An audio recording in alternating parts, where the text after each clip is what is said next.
Salut, c'est Trado, je suis content de vous retrouver pour l'analyse technique d'Air France. Alors on va commencer comme d'habitude par les précautions d'usage. Il ne s'agit que d'une analyse technique qui repose sur mes observations. Ce n'est pas un conseil, non pas une incitation à acheter ou à vendre quoi que ce soit.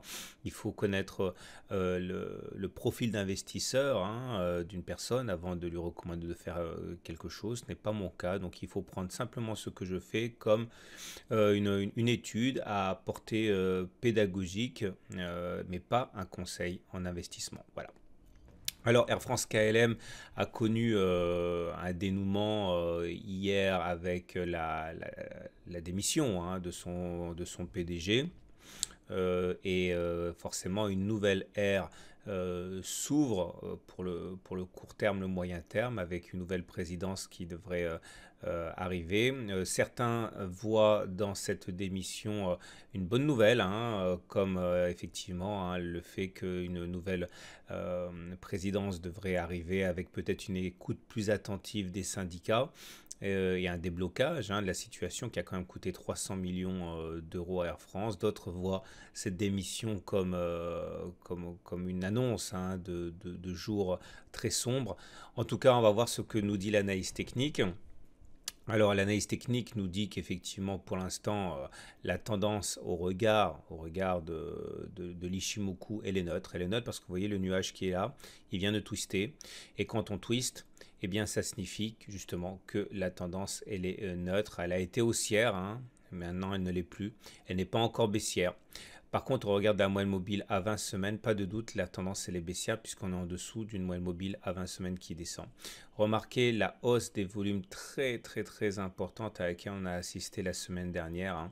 Une bougie verte en plus, donc ça veut dire une augmentation des volumes sur une bougie de hausse. C'est bien, maintenant il faut savoir que ça n'intègre pas la prise en compte de la démission du PDG d'Air France.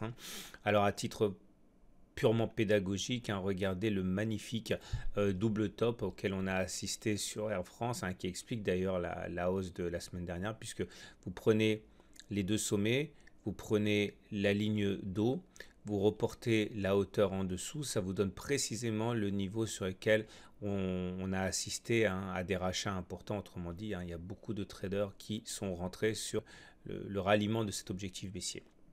Bon, maintenant, si vous voulez acheter du Air France, si vous voulez mettre du Air France dans votre portefeuille parce que vous pensez qu'après une baisse colossale de 15 à 8 euros, quasiment 50%, même plus, on a jusqu'à 7,7, c'est le moment justement de racheter du Air France qui a été sanctionné avec les grèves, etc. Donc si vous voulez en acheter, sachez que nous sommes actuellement sur un support. Alors qu'est-ce que c'est qu'un support? Un support, c'est une zone que l'on a du mal à casser à la baisse. Alors un support, voilà, vous en avez un à 4,6 ici, vous en avez un également à 6,8, vous en avez un à 10,7, 11, etc. Alors il faut savoir également que lorsqu'un support est cassé, il devient résistance. Une résistance, c'est une zone qu'on n'arrive pas à casser à la hausse, comme les 14,1, 14,6, c'est une zone de résistance. Alors justement, un support qui est cassé, ça change de polarité, ça devient résistance. Et inversement, vous voyez, ça a été un support, les 10,7, 11. Une fois que ça a eu été cassé, ça a changé de polarité. Il faut s'attendre à ce que les 10,711 jouent un rôle de résistance, qu'on ait du mal à les passer à la hausse. De la même manière, si on devait casser les 7,7, 7,8, cette même zone deviendrait sans doute résistance. Vous voyez, c'est évident ici. Ça a été une résistance, ça a été cassé, c'est devenu support. Et si jamais c'est recassé, ça redeviendra résistance, etc. C'est pour ça également que les 6,8, 7 sont un support maintenant. Ça a été une résistance. Une fois que ça a été franchi, c'est devenu support, etc. Donc si vous voulez acheter du Air France, sachez que si vous n'en avez pas en portefeuille et que vous êtes pressé, vous pouvez en acheter maintenant. Ça, c'est une évidence. Question de ne pas louper éventuellement le train et que si vous êtes positif sur la valeur. Maintenant, sur la méthode d'accumulation rationnelle que vous pouvez retrouver sur le site, l'idée, c'est qu'il ne faut pas acheter en une fois, jamais. Il faut toujours acheter en plusieurs fois selon la méthode et garder des ressources pour renforcer lorsque l'on revient sur des supports. Par exemple, si on revient sur 6,87 euros, on pourra renforcer. Si on revient sur 5,5, on pourra renforcer puisque ce sont des supports. Et à l'inverse, hein, si on casse des résistances, on pourra renforcer aussi. Par exemple, si on arrive à passer au-dessus de 11 euros, on pourra renforcer, etc. Tout simplement parce que ça change de polarité et qu'ensuite ça rend la baisse plus difficile. Donc acheter un petit peu maintenant, pourquoi pas, mais absolument diviser la mise en plusieurs fois pour pouvoir bénéficier éventuellement d'un repli, hein, de la valeur. Alors maintenant, si ce qui vous intéresse, c'est plutôt le trading de court terme, voilà ce que moi je pourrais éventuellement faire. L'idée c'est que vous voyez, hein, j'ai zoomé, hein, on est sur la zone ici, je l'ai expliqué, des 7,7, 7,8 euros. Alors si effectivement on voit que cette zone tient cette semaine suite à la prise en compte de la démission du PDG, il y a sans doute à parier pour que les intervenants jouent la hausse, hein. Et donc dans ce cas, on pourrait éventuellement envisager une opération de trade vers les 9,2 euros ici, hein, c'est-à-dire 18% de hausse, en mettant un stop loss en cas de baisse en dessous de 7,7, 7,8. Si on baisse de 6%, eh bien sans doute, hein, qu'on ira beaucoup plus bas, donc il faut sortir du trade. Donc l'idée c'est que quand on fait du trading de court terme, il faut avoir un stop loss, c'est-à-dire un niveau tel que si le scénario ne se réalise pas, il ne faut pas insister. Mais il faut que ce stop loss soit tel que l'opération ait été intéressante. Là, vous voyez, le potentiel de gain, il est de 18%. Le potentiel de perte, si jamais on descend en dessous de 7,3, il est de 6%. Ça donne un ratio gain-risque de 3 pour 1. C'est intéressant. Alors pourquoi 9,2? Parce que c'est les Fibonacci.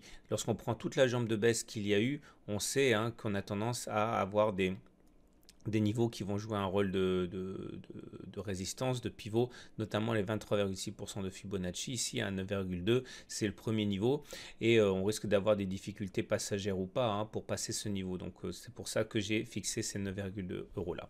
Alors maintenant, si vous pensez au contraire que cette mauvaise nouvelle de la démission est plutôt quelque chose qui laisse augurer de choses plus sombres, on peut envisager, et en l'occurrence, hein, si on casse, hein, le support des 7,7,8 euros, d'initier une spéculation à la baisse pour aller chercher le niveau suivant, à savoir les 6,87, hein, je l'ai mentionné ici, hein, déjà. C'était là, c'est cette zone-là, c'est le prochain support. Et donc ça fait un potentiel de gain de 7% puisque vous pariez sur la baisse.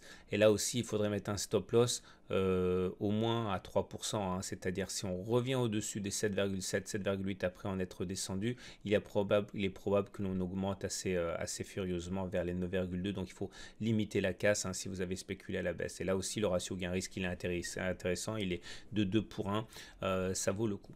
Voilà ce que je pouvais vous proposer pour Air France. Vous savez que la tendance est celle qu'elle est maintenant, donc notre à baissière selon les systèmes. Vous avez également la possibilité, si vous voulez acheter du Air France, d'avoir une stratégie d'accumulation rationnelle et également deux idées de trading, hein, selon que vous pensiez que cette démission sera bien accueillie, qu'elle soit une bonne chose ou le contraire. Voilà, je vous donne rendez-vous demain pour une autre analyse technique sur une autre action. C'est tous les jours sur le site.